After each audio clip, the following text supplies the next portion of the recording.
Hej, nu vil vi forklare, hvordan I kan lave en erhvervslånsansøgning og få pengene ind på jeres konto inden for få hverdage. På vores hjemmeside kan du ansøge om det beløb, som du gerne vil have udbetalt. Når kreditvurderingsprocessen er færdig, vil du få et gratis og uforpligtende tilbud. Vi bruger MitID i vores ansøgningsproces til at identificere din identitet.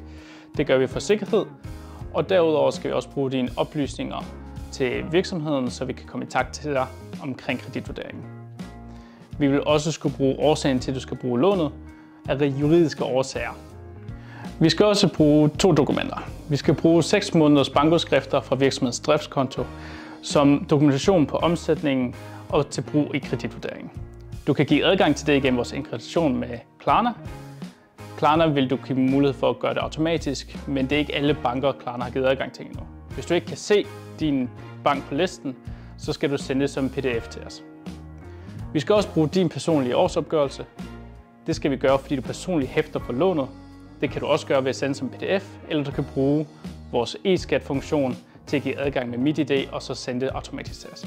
Du kan også tilføje kautionister til dit lån.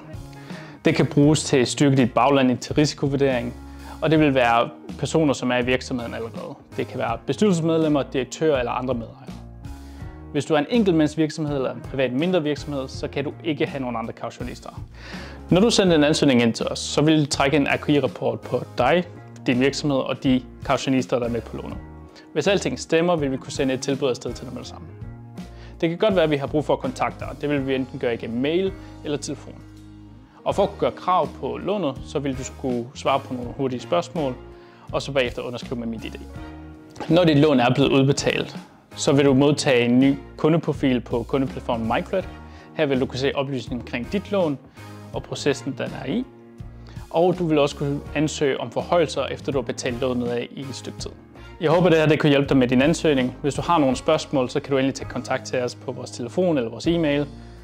Og jeg håber, du har en rigtig god dag.